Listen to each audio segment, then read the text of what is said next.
Praise the Lord. उम्मीद करता हूँ मेरी आवाज़ आप तक साफ पहुँच रही है। खुदावंद के धन्यवाद तो एक बार फिर से कि प्रभु अपने लोगों पर अपना अनुग्रह करता है, अपनी दया करता है और अपने लोगों के साथ रहता है। मेरे अजीजों, आज मेरा सरमन कुछ और था, लेकिन आकाश दयाल जब प्रार्थना कर रहे थे तो उन्होंने प्रार्थनाओं में एक बात कही। उन्होंने कहा, परमेश्वर क्योंकि हम जवान हैं और होने दे कि हमारी जवानी तुच्छ न जानी जाए।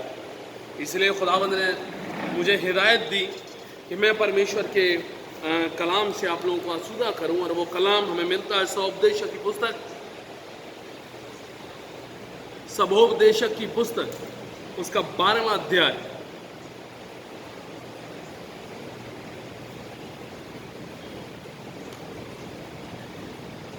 सबोपदेशक की पुस्तक उसका 12वां अध्याय और उसकी पहली आयत। सबोपदेशक की पुस्तक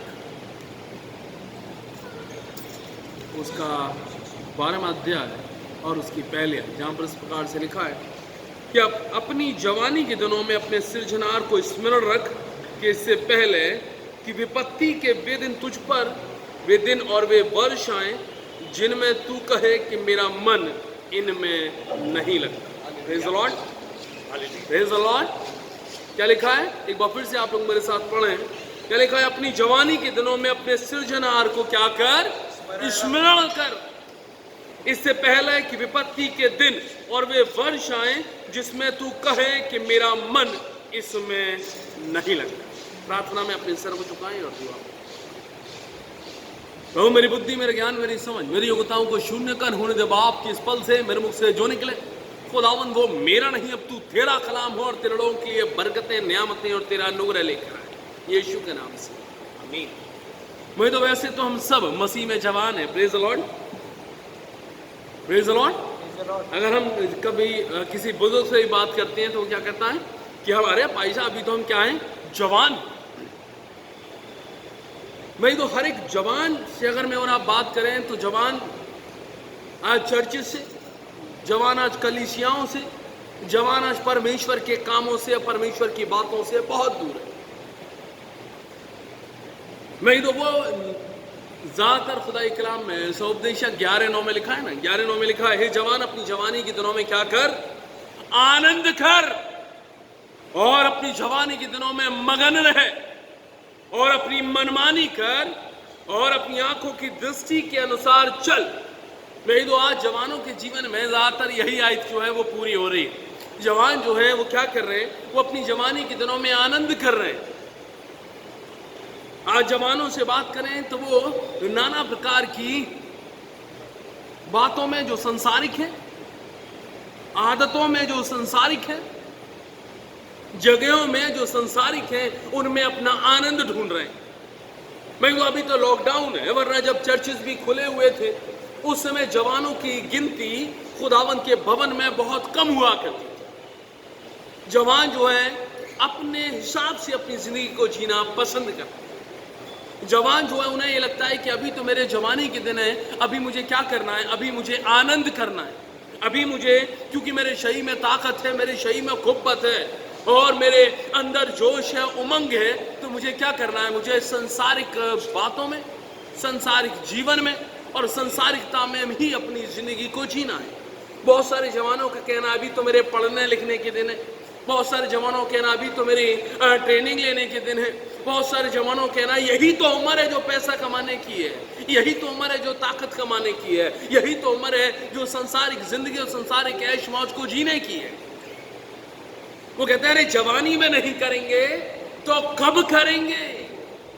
इसलिए खुदावंद के कलाम में सबोपदेशक 11:9 में खुदावंद का दास कहता है, वो कहता है कि सुन, कोई दिक्कत नहीं है, जवान अपनी जवानी के दिनों में आनंद कर, अपनी जवानी के दिनों में मगन रहे उन बातों में जो तुझे आनंद दे रही है, उस ऐश मौज में, उस संसारिक बातों में, उस संसारिक सोच में, उस संसारिक व्यवहार में अपनी मनमानी कर ले। और क्या कर? अपनी आंखों की दृष्टि के अनुसार कर। मैं तो जवानों के साथ समस्या यह है कि मैक्सिमम जवान अपनी जवानी के दिनों में अपनी इंद्रियों के गुलाम हो। जवानी के दिनों में अपनी इंद्रियों को कंट्रोल करना बड़ा मुश्किल काम है। जवानी के दिनों में मेरी आपकी सांसारिक अभिलाषाएं, मेरी आपकी सांसारिक वासनाएं, मेरी आपकी सांसारिक व्यवहार, मेरी आपकी सांसारिक बातें, मेरी आपकी शारीरिक क्रियाकलापें मुझे और आपको गुनाह करने के लिए विवश करती हैं। मैं तो निरंतर शरीर की अभिलाषाओं में और आत्मिक बातों में जंग छिड़ती रहती है। खुदा के कलाम में लिखा है, शरीर आत्मा के विरोध में काम करता है और आत्मा शरीर के विरोध में काम करती है। और मैं तो जवान अब ज्यादातर अपने शरीर की ही बात सुनकर अपने शरीर के अनुसार अपनी जिंदगी को जीता है। मैं तो खुदा के कलाम में लिखा है, वहां लिखा है, शारीरिक मनुष्य शरीर की बातों पर मन लगाता, परंतु आत्मिक मनुष्य आत्मा की बातों पर मन लगाता है। मैं तो खुदा के कलाम में लिखा है कि इस बात को याद रखना। कौन सी बात को याद रखना? इस बात को याद रखना कि इन सब बातों के विषय में परमेश्वर क्या करेगा? तेरा न्याय करेगा। भाई तो इस जवानी के दिनों में मैं और आप जो कुछ कर रहे हैं, इस जवानी के दिनों में मैं और आप अपनी जिंदगी को परमेश्वर की दी हुई योग्यताओं को, परमेश्वर के दिए हुए अनुग्रह को, परमेश्वर की दी हुई सामर्थ को, परमेश्वर की दी हुई करुणा को, परमेश्वर के दिए हुए उन उपकारों को मैं और आप कैसे यूटिलाइज कर रहे हैं, ये मेरे आपके जीवन में, मेरे आपके मनन करने का विषय है। मैं तो जवान आदमी कहता है, अरे अभी मेरे पूजा पाठ के दिन थोड़े ना है, अभी मेरे दुआ बंदगी के दिन थोड़े ना है, अभी मेरे खुदावन की महिमा करने के दिन थोड़े ना है, अभी तो मुझे अपनी जवानी के दिनों में अपनी सांसारिक आवश्यकताओं को पूरा करना है, अभी तो ये कैरियर बनाने के दिन है, अभी तो ये संसारिक मौज करने के दिन है। अरे अगर अभी मौज नहीं करेंगे तो क्या बुढ़ापे में करेंगे? अरे बुढ़ापे में परमेश्वर की सेवा कर लेंगे, अभी बहुत दिन पड़े हैं, अरे अभी तो बहुत जिंदगी पड़ी है, अभी तो मेरे खेलने और खाने के दिन है। मैं तो आज बुरा मत मानना, बहुत सारे ऐसे माँ बाप हैं जो अपने बच्चों को doctor, engineer, nurse, teacher, MBA ये सब कराने की योजनाएं बनाते हैं। लेकिन कितने ऐसे माँ बाप हैं जो अपने बच्चों से ये कहते हैं, बेटा तुम्हें एक पासवान बनना है, बेटा तुम्हें अपनी जवानी अपने परमेश्वर को देनी है, बेटा तुम्हें अपने परमेश्वर की महिमा करनी है, बेटा तुम्हें उन खोए हुए भेड़ों को जो संसार में खो गई हैं और संसारिकता में खो गई हैं, तुम्हें परमेश्वर के राज्य के गले में लेकर आना है। मैं और आप पैदा होते ही, बच्चा गोद में आते ही मैं और आप प्लानिंग करने लगते हैं, अरे मेरा बेटा डॉक्टर बनेगा, मेरा बेटा इंजीनियर बनेगा, मेरा बेटा अच्छा टीचर बनेगा, अरे मैं तो नर्स हूं लेकिन मेरा बेटा BSc करेगा, MSc करेगा, PhD करेगा। मैं और आप ढेर सारी योजनाएं अपने बच्चों के लिए बनाते हैं। लेकिन मरीज तो निश्चित तौर पर जान लेना, मैंने अभी ऐसे किसी माँ बाप को नहीं देखा जिसने अस्पताल में बेटा होने के बाद या बेटी होने के बाद मुझसे कहा हो, पादरी साहब मैं अपने बेटे को पासवान बनाऊंगा या मैं अपनी बेटी को पासवान बनाऊंगा, मैं अपने बच्चे को खुदावन की महिमा के लिए इस्तेमाल करूंगा। भाई तो पासवान बनाने की बात तो तब आती है जब बेटा कुछ भी ना कर पाए, हाई स्कूल में 3rd डिवीजन, इंटर में 3rd डिवीजन और कहीं कुछ और कोई किसी और ट्रेनिंग करने लायक ना बचे, किसी और रोजगार लायक ना बचे, किसी और योग्यता में ना हो, कोई और बढ़िया ट्रेनिंग करने लायक ना बचे, तब उन्हें लगता है कि अब कुछ और नहीं कर सकता तो क्या करें, इसे पासवान बना देते हैं। भाई तो खुदावन चाहता है कि मैं और आप विजन लेकर चलें, इसलिए मसीह यीशु कहते हैं खेत तो खड़े हुए हैं लेकिन मजदूर थोड़े हैं, मजदूर थोड़े हैं। सेंट्रल मैथोडिस्ट चर्च बन्ना देवी अलीगढ़ से जो आखिरी पासवान यहां से निकला वो 2007 में निकला। 2007 के बाद 2017 और 13-14 सालों से इतने बड़े चर्च ने और इतनी बड़ी कलीसिया ने एक भी पासवान नहीं प्रोड्यूस किया। जवान बच्चे नाना प्रकार की ट्रेनिंगों में हैं, नाना प्रकार के रोजगारों में, लेकिन निश्चित तौर पर जान लेना खुदावन के कलाम में लिखा है, वहां लिखा है अपनी जवानी के दिनों में अपने सृजनहार को याद रख, अपने बनाने वाले को याद रख, अपने निर्धारित करने वाले को याद रख। क्यों याद रख? इससे पहले कि वो विपत्ति के दिन आए और वो वर्ष आए जब तू कहे कि इसमें मेरा मन नहीं लगता। मैं तो अक्सर में और आप अपनी जवानी में सोचते हैं कि अरे बुढ़ापे में खुदा की सेवा करेंगे, अरे बुढ़ापे में परमेश्वर की महिमा करेंगे, अरे बुजुर्गी के आलम में दुआ प्रार्थना कर लेंगे। लेकिन दुनिया का सबसे बुद्धिमान मनुष्य आज की संध्या मुझे और आपको बताना चाहता है, वो कहना चाहता है कि सुनो, वो दिन और वो वर्ष आएंगे जब तुम कहोगे कि इसमें मेरा मन नहीं लगता। कौन से दिन की बात कर रहा है? कौन से वर्षों की बात कर रहा है? किस समय के बारे में बात कर रहा है? खुदा के कलाम में आगे लिखा है दूसरी आयत में, इससे पहले कि सूर्य और प्रकाश और चंद्रमा और तारागण अंधेरे हो जाएं। क्या हो जाएं?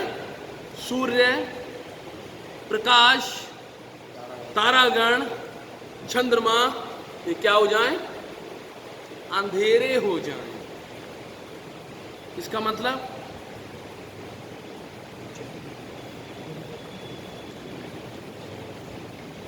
मेरे अजीज भाई और बहनों, निश्चित तौर पर जान लेना, इसका तात्पर्य है कि परमेश्वर मुझसे और आपसे कह रहा है, मेरी आपके शरीर के सूर्य, चंद्रमा और प्रकाश क्या है? मेरी और आपकी आंखें। वो मेरी आपकी आंखों के बारे में बात कर रहा है।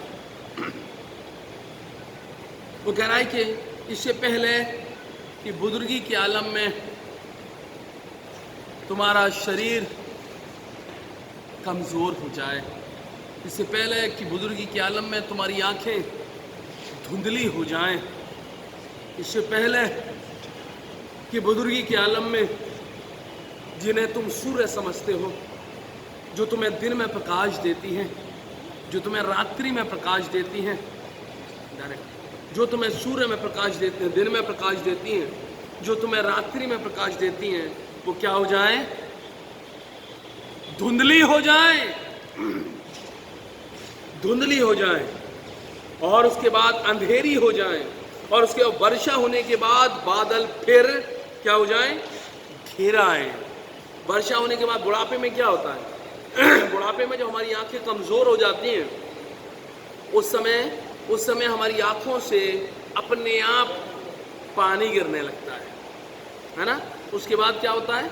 उसके बाद बुढ़ापे में देखा है बुजुर्ग लोगों की आंखों से क्या होता है? अपने आप पानी निकलने लगता है। दुनिया का सबसे बुद्धिमान मनुष्य इसीलिए कह रहा है, वो कह रहा है तुम बुढ़ापे का इंतजार कर रहे हो। अरे वो विपत्ति के दिन और वो वर्ष आएंगे जब क्या होगा?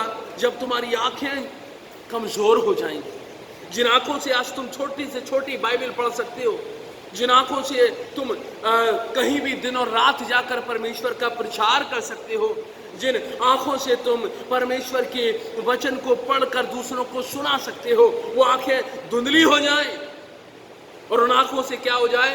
वर्षा होने लगे, उन आंखों से जो है पानी गिरने लगे। आगे लिखा है, उस समय घर के पहरुए कांपेंगे और बलवंत झुक जाएंगे। हमारे शरीर रूपी घर के पहरुए कौन से हैं? हमारे शरीर रूपी घर के पहरुए क्या हैं? हमारे शरीर की रक्षा कौन करता है? सबसे पहले अगर कोई किसी में डंडा मारता है या कुछ और करता है, सबसे पहले क्या आता है?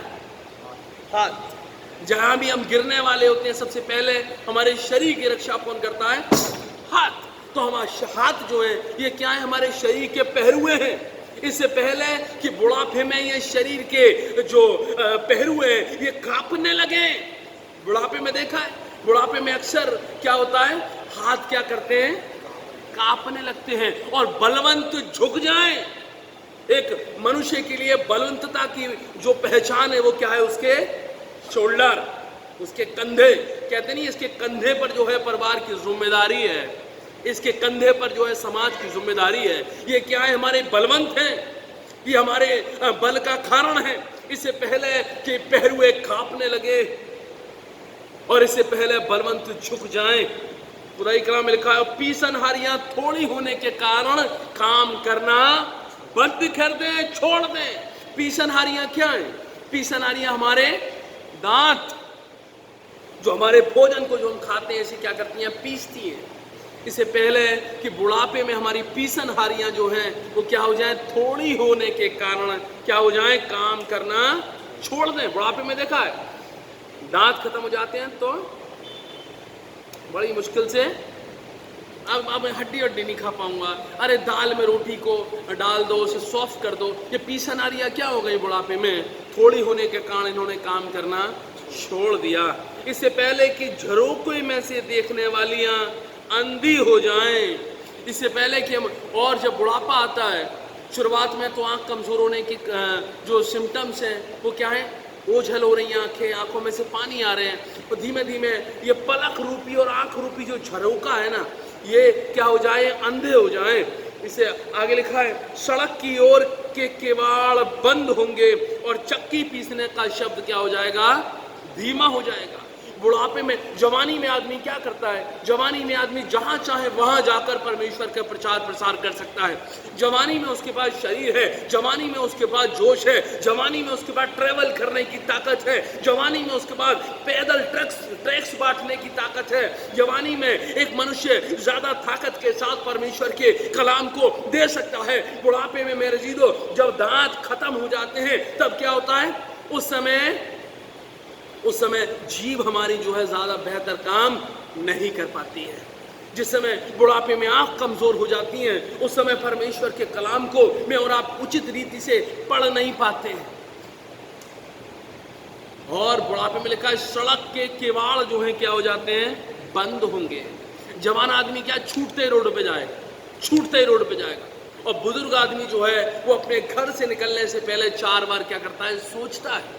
बुजुर्ग आदमी अपने घर को छोड़ने से पहले अवॉइड करता है। कई हमारे परिवारों के बुजुर्ग हमारे घरों में होंगे, हम अनुभव कर सकते हैं कि हमारे बुजुर्ग जो हैं कई दिन हो जाते हैं वो अपने दरवाजे के बाहर भी नहीं निकलते, कई हफ्ते हो जाते हैं वो अपने दरवाजे के बाहर भी नहीं निकलते बुढ़ापे में।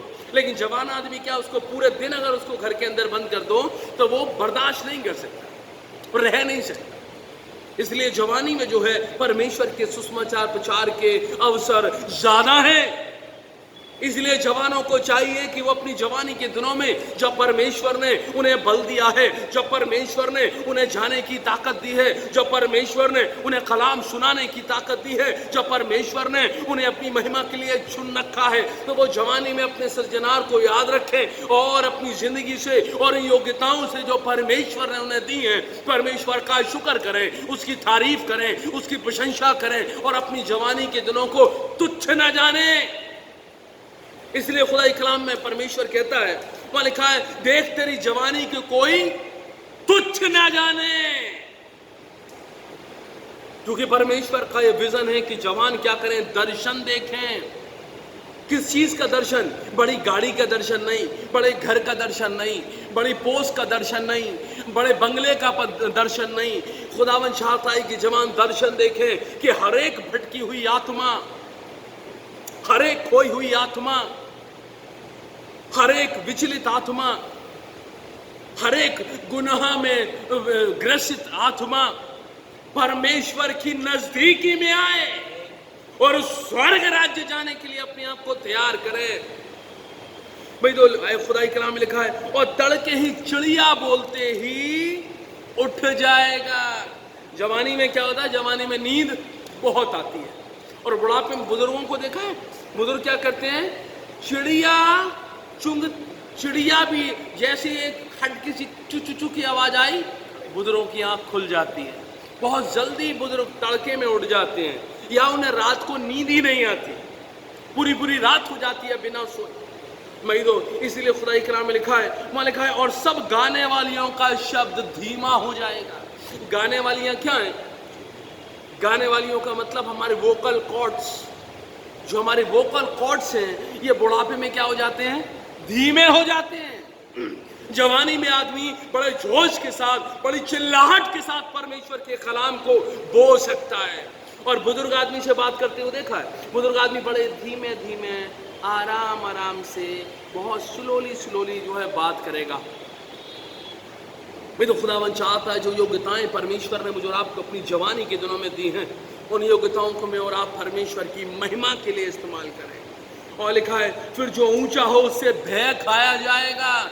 जवानी में क्या है, ऊंचे से ऊंचे पेड़ पर, ऊंची बिल्डिंगों पर और पानी की टंकियों पर चढ़ने में मजा आता है, हाइट में जाने में मजा आता है। लेकिन बुढ़ापे में क्या होता है, ऊंचा जाता ही वही आदमी जो अपनी जवानी में 4-4 मंजिल चढ़ जाता हो, वही आदमी जब बुढ़ापे में आता है तो उसे ऊंचे जाने में क्या होता है, डर लगने लगता है।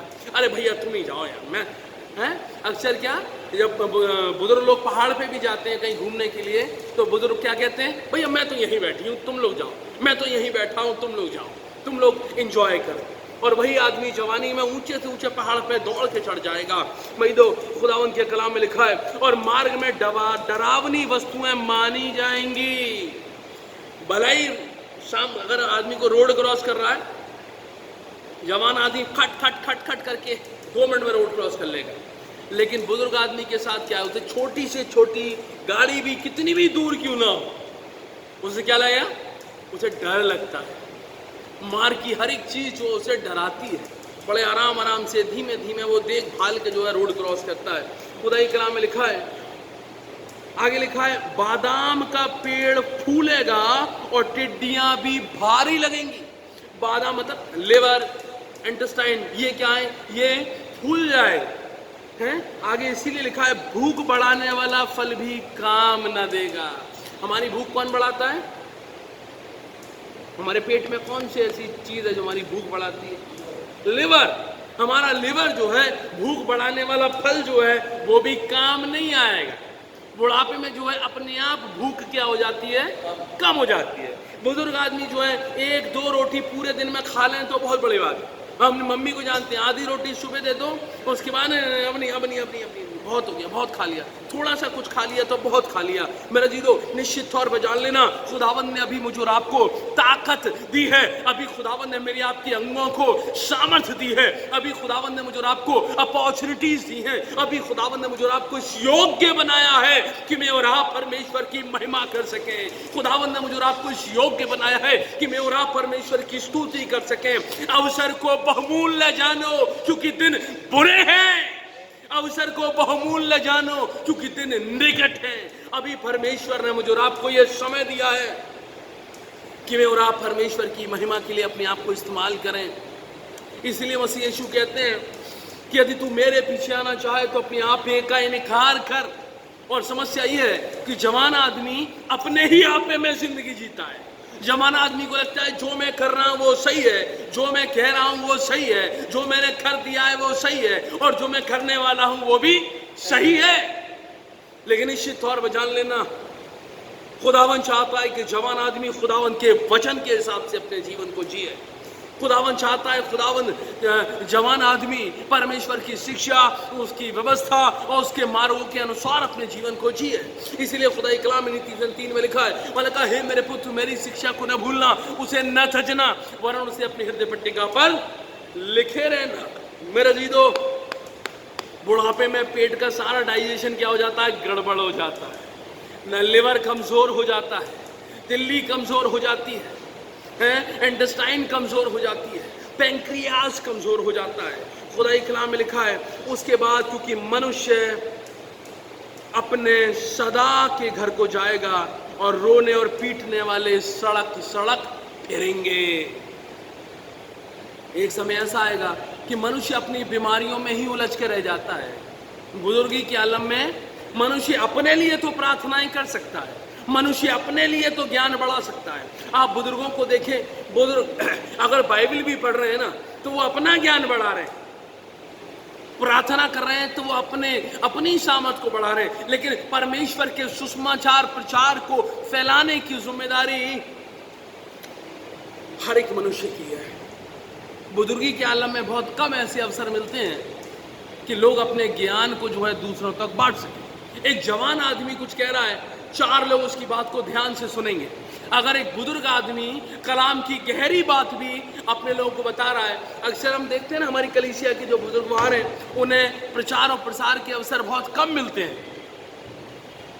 मैं तो अभी खुदा ने मुझे और आपको जवान रखा है, अभी खुदा ने मुझे मेरे और आपके हाथ पैरों में ताकत दी है, अभी खुदा ने मुझे और आपको बल बुद्धि और ज्ञान दिया है। ऐसा न हो कि खुदा के कलाम में लिखा है, वहाँ लिखा है ऐसा न हो कि मनुष्य सदा के लिए अपने घर चला जाएगा और रोने और पीटने वाले सड़क पर सड़क फिरेंगे। जब हमारे घर में डेथ हो जाती है तो लोग क्या करते हैं, रोने पीटने वाले सड़क पर सड़क इधर उधर भागते रहते हैं। और लिखा है उस समय चांदी का तार दो टुकड़े हो जाएगा और सोने का कटोरा फूट जाएगा। भाई तो हमारे सर के अंदर जो हमारा शरीर है, वह हमारी सर जो है वो क्या हो जाता है, फूट जाता है और दो भागों में बट जाता है मरने के बाद। इसलिए खुदा के कलाम में लिखा है ये मिट्टी ज्यों के त्यों मिट्टी में ही मिल जाएगी और आत्मा परमेश्वर के पास जिसने उसे दिया वापस जाएगी। इससे पहले कि ये शरीर, ये देह जो परमेश्वर ने मुझे और आपको अपनी महिमा के लिए दिया है, इससे पहले कि ये देह जो परमेश्वर ने अपनी स्तुति के लिए मुझे और आपको दिया है, इससे पहले कि ये देह जो परमेश्वर ने मुझे और आपको दर्शन देखने के लिए दिया है, परमेश्वर के उन तोड़ों को और उन योग्यताओं को बढ़ाने के लिए दिया है, ये मिट्टी में मिल जाए। अवसर है कि खुदावंद की महिमा करें, अवसर है कि अपने जीवनों से अपने परमेश्वर की स्तुति करें, अवसर है कि अपनी जवानी को जाया ना जाने दें। निश्चित तौर पर जान लेना खुदा के कलाम में लिखा है और वहाँ लिखा है कि पहले तो मेरे राज्य और मेरे धर्म की खोज करो, बाकी सब अपने आप हो जाएगा। बाकी संसार की सारी चीज़ें मेरा आपका परमेश्वर अपने आप कर देगा। जो जवान अपनी जवानी के दिनों में अपने परमेश्वर को प्राथमिकता देते हैं, जो जवान अपनी जवानी के दिनों में अपने परमेश्वर की महिमा करते हैं, जो जवान अपनी जवानी के दिनों में अपने परमेश्वर के सुसमाचार प्रचार के लिए अपने आप को इस्तेमाल करते हैं, निश्चित तौर पर जान लेना उनके कैरियर बुलंदियों को छूते हैं। क्यों? क्योंकि वो बुरी आदतों से दूर रहते हैं, बुरे शौकों से दूर रहते हैं, बुरी संगति से दूर रहते हैं और निरंतर परमेश्वर उनके लिए भली योजनाएं निर्धारित करता है। मैं इसीलिए दुनिया का सबसे बुद्धिमान मनुष्य सोलोमन बादशाह अंत में उपदेशक की आखिरी बात क्या कहता है? कहता है सब कुछ सुना गया, सब कुछ देखा गया, परंतु अंत की बात यही है कि परमेश्वर का भय मान और उसकी आज्ञाओं पे चल और उस मनुष्य का संपूर्ण कर्तव्य यही है। क्योंकि परमेश्वर सब कामों और सब गुप्त बातों का, चाहे वो भली हो या बुरी, न्याय करेगा। मैं तो ऐसे ही स्टार्टिंग में वो कहता है जवान अपनी जवानी के दिनों में क्या कर, आनंद कर, मगन हो, अपनी आंखों की अभिलाषाओं के अनुसार अपने जीवन को जी, लेकिन इस बात को याद रख। क्या याद रख? इन सब बातों के विषय में क्या होगा? तेरा न्याय। नहीं तो अगर मैं और आप आज संसारिकता में व्यस्त हैं, अगर मैं और आप आज अपने परमेश्वर की महिमा नहीं कर रहे हैं, अगर मेरी आपकी ज़िंदगी से मेरी आपके परमेश्वर को महिमा नहीं मिल रही है, तो मुझे और आपको याद रखने की आवश्यकता है कि खुदावंद ने जो योग्यताएं मुझे और आपको दी हैं, खुदावंद ने जो तोड़े मुझे और आपको दिए हैं, उन्हें मुझे और आपको मल्टीप्लाई करके परमेश्वर की महिमा के लिए अपने आप को इस्तेमाल करना है। अन्यथा उन सब बातों का और उन सब कामों का जो मैं और आप करते हैं, चाहे वो अच्छे हों या बुरे, न्याय होगा। न्याय के लिए अपने आप को तैयार रखें और निरंतर अपनी ज़िंदगियों से खुदावंद को महिमा दें। प्रार्थना में अपने सरों झुकाएं और दुआ मांगते हैं। धन्यवाद यीशु का फिर से आपके अनुग्रह के लिए, आपकी दया और आपकी कामना के लिए। खुदावंद आप हम सबको बरकत दें, हम सबको आशीषित कर हमारी जवान